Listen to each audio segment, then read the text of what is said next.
అందరికీ నమస్కారం. అంతర్వాహినికి స్వాగతం. నా పేరు గణపతి రామం. అంతర్వాహినిలోని కథల్ని ఆదరిస్తున్న మీ అందరికీ ధన్యవాదాలు. ఇప్పుడు 7వ కథ అతిథి. సునీల్ ఆపకుండా ఫోన్ చేస్తూనే ఉన్నాడు. ఆ ఫోన్ కాస్త సైలెంట్లో పెట్టుకోండి విసుపుగా అంది సుజన దుప్పటి సరిగ్గా కప్పుకుంటూ. అంతలోనే మళ్ళీ ఫోన్.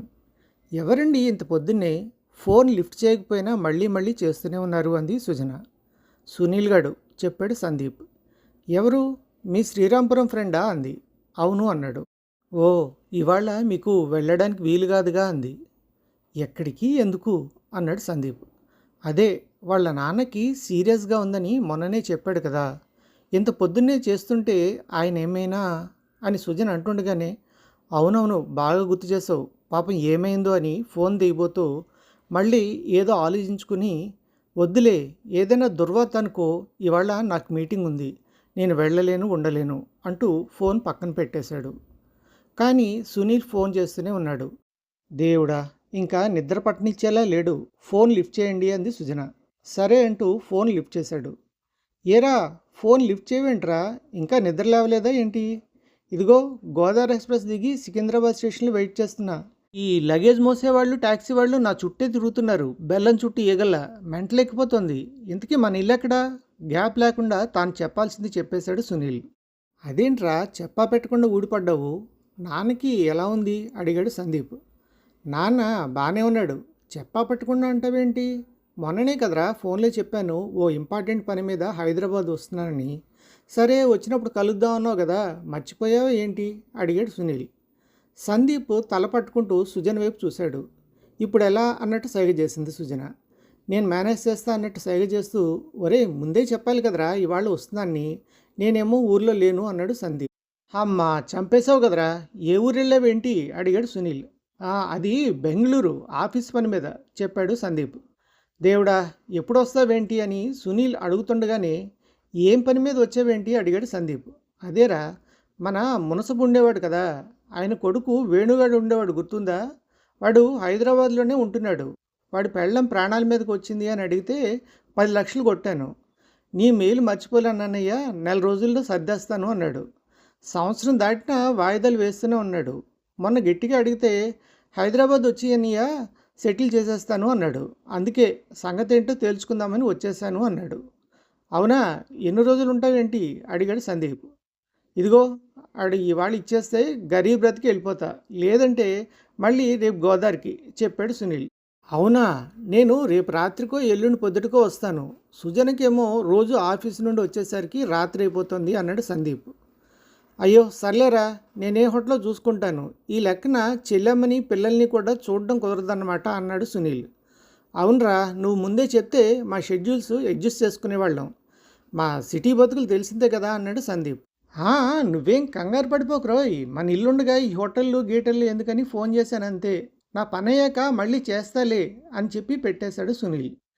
అబ్బాబ్బా, ఎన్ని అబద్ధాలు టక్టక్గా చెప్పేశారు అంది సుజన. మరి ఏం చేయమంటావు, పేరుకి మనం ఉంటున్నది మహానగరం, అందులోనూ 2000 SFT 3 బెడ్రూమ్ ఫ్లాట్, కానీ తాగే నీళ్ళ దగ్గర నుంచి వాడక నీళ్ళ దాకా కొనుక్కోవాల్సిందే.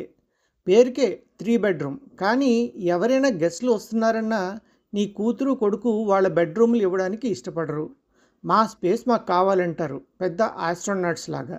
ఎలాగోలాగా వాళ్ళని ఒప్పించినా వచ్చిన వాళ్ళని చూసుకోవడానికి మనక సెలవులు దొరకవు, పిల్లలక వాళ్ళ బిజీ వాళ్ళది, అంతా నాన్ స్టిక్ సంస్కృతి, అంటే తామరాకు మీద నీటి బొట్టులాగా అన్నమాట.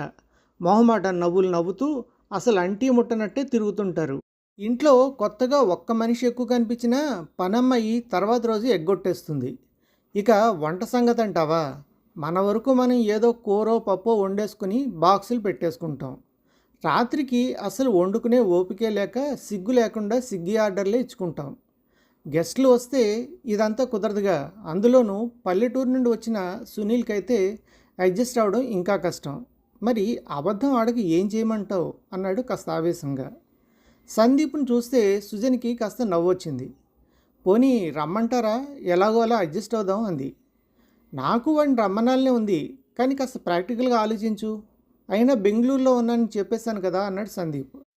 అది నిజమే, కానీ మనం శ్రీరాంపురం వెళ్ళినప్పుడు ఎంత చక్కగా చూసుకున్నాడు, నన్ను చెల్లెమ్మ అని ఆప్యాయంగా పిలుస్తూ పిల్లల్ని సొంత మేనమామలాగా చూసుకున్నాడు అంది సుజన. ఏంటో రోజులాగా వేగంగా కదలలేకపోతున్నాడు సందీప్. ఆఫీస్కి చాలా మెకానికల్గా రెడీ అవుతున్నాడు. మనసులో ఏదో గిల్టీ ఫీలింగ్. సునీల్ గాడికి తానంటే ఎంత అభిమానం. అసలు ఎన్నేళ్ల స్నేహం తమది. సందీప్ ఆలోచనలన్నీ సునీల్ చుట్టే తిరుగుతున్నాయి. శ్రీరాంపురం హై స్కూల్లో 7వ క్లాస్ కాబోలు సునీత మీదకి ఓ ప్రేమలేఖ వచ్చి పడింది. సునీత అది తెరిచేలోగానే తెలుగు మాస్టర్ శర్మ గారు దాన్ని గమనించారు. ఎవడ్రా అది అని ఆయన గట్టిగా అడిగేసరికి సునీత కాస్త అదిరిపడింది. అది రాసింది కృష్ణే అని తెలిసినా వాడి మీద ప్రేమతో వాడి పక్కనే కాస్త బండగా ఉండే సునీల్ వైపు చూసింది సునీత. అంతే, మాస్టారు సునీల్ను చితకబాదడం ప్రారంభించారు. కృష్ణ సునీత ముసిముసిగా నవ్వుకుంటున్నారు. మిగతా పిల్లలు అదంతా గమనిస్తున్నా మాస్టర్ని ఆపడానికి ధైర్యం చేయడం లేదు. అప్పుడే సందీప్ లేచి నుంచుని, మాస్టరు వాడు కాదు అన్నాడు. మరెవర్రా అని కోపంగా అడిగారు శర్మగారు. కృష్ణ వైపు చూపించాడు సందీప్. మాస్టారు సునీల్ని వదిలేశారు. అంతలోనే బడిగంట మోగడంతో కృష్ణ సునీతతో పాటు అందరూ బ్యాగులు సర్దుకుని ఇళ్లకు జారుకున్నారు. ఆ రోజు నుండి సునీల్కి సందీప్ ప్రాణ స్నేహితుడైపోయాడు. కృష్ణకి క్లాస్లో తనకంటే ఎక్కువ మార్కులు రావడం వల్లే సందీప్ అలా చేశాడనే విషయం తెలియక, మోతుబరి కుటుంబానికి చెందినవాడవడం వల్ల బడి బయట సందీప్ ఖర్చంతా సునీలే చూసుకునేవాడు.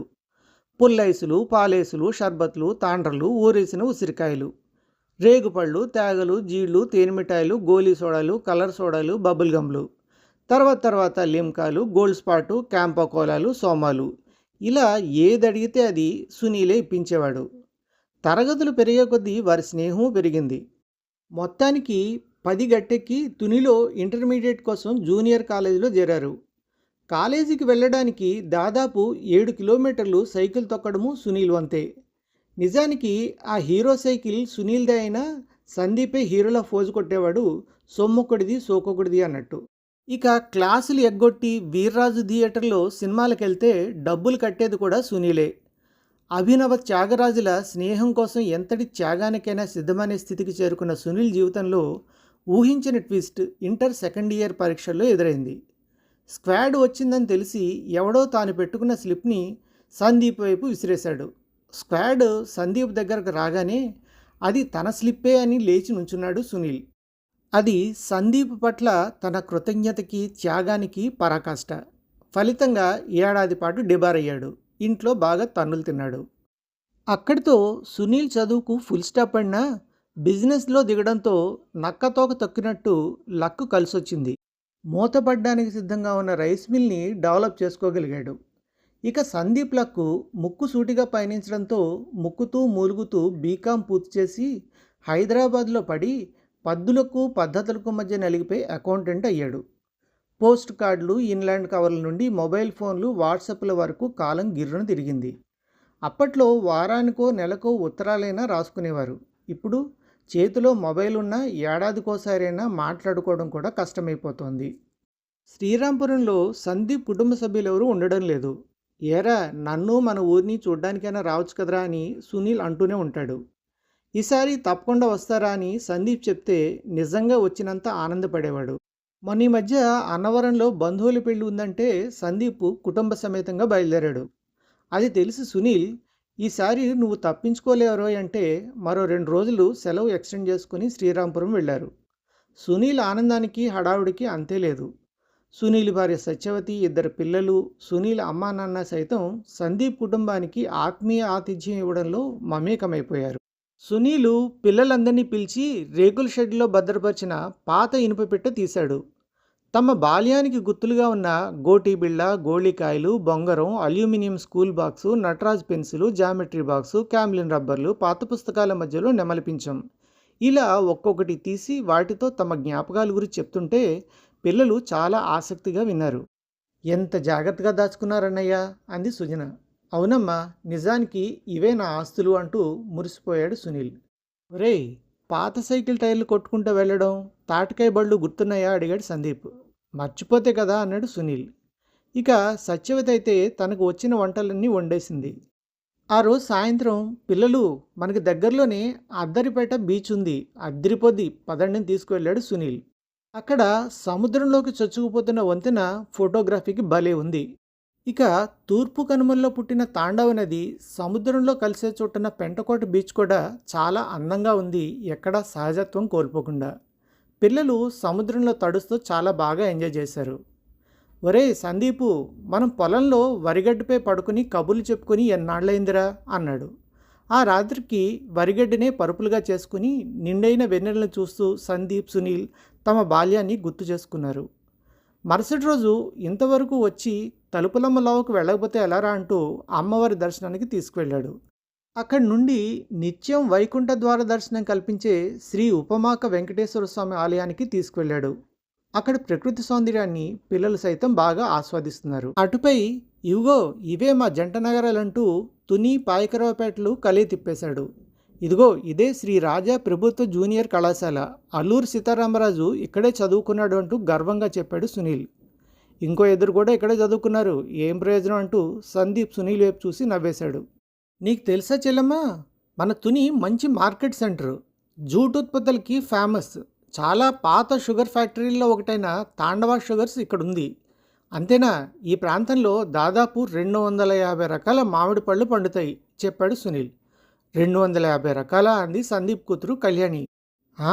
కలెక్టర్ మామిడి పళ్ళతో పెట్టే మామిడి తాండ్ర అద్భుతం అంటూ తినడానికి పట్టుకెళ్ళడానికి కూడా బోలెడు ప్యాక్ చేయించాడు సునీల్.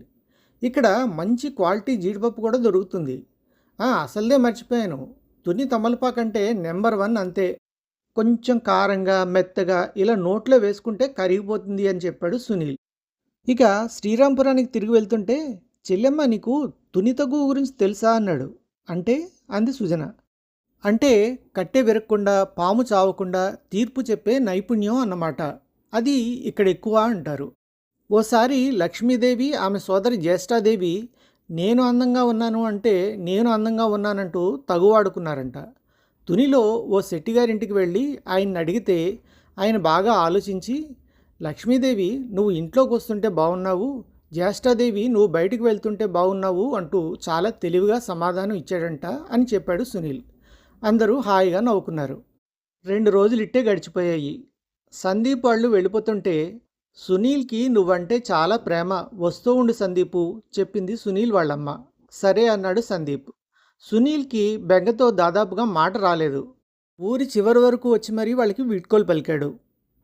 తనని ఆఫీస్ నుంచి పికప్ చేసుకుని డిస్టర్బ్డ్గా కార్ డ్రైవ్ చేస్తున్న సందీప్ని గమనించి, రేపు ఎట్టి పరిస్థితుల్లో ఇంటికి పిలుద్దాం చెప్పింది సుజన. సందీప్ ఫోన్ చేయగానే సునీల్, ఒరేయ్ నీకో తమాషా చెప్పనా, వేణుగాడి దగ్గరికి వస్తే కృష్ణ, సునీత కనెక్ట్ అయ్యారు. వాళ్ళు పెళ్లి చేసుకుని హైదరాబాద్లోనే ఉంటున్నారట. సారీ సునీల్, మా వల్ల నువ్వు తన్నులు తిన్నావు అంటూ వాళ్ళ ఇంటికి తీసుకొచ్చారు. వచ్చిన పని అయిపోయింది, రాత్రి గరీబ్ రథ్కి వెళ్ళిపోతున్నా. మళ్ళీ వచ్చినప్పుడు ముందే చెప్తా, అక్కడికెళ్ళా ఇక్కడికెళ్ళా అంటే కుదరదు గడగడ చెప్పేశాడు. సందీప్ సరే అనే లోపలే ఉంటేనే మరి అంటూ ఫోన్ పెట్టేశాడు. ఏదో తెలియని బాధ, చెమర్చిన కళ్ళను తుడుచుకుంటూ ముందుకు డ్రైవ్ చేస్తున్నాడు సందీప్. సిటీ లైట్స్ కాంతుల్లో మసగబారుతున్న మనసులను చూసి మానవత్వం జాలిగా నవ్వుకుంటోంది. అంతర్వాహిని 7వ కథ అతిథి సమాప్తం. మీకు నచ్చితే సబ్స్క్రైబ్ చేయండి, షేర్ చేయండి.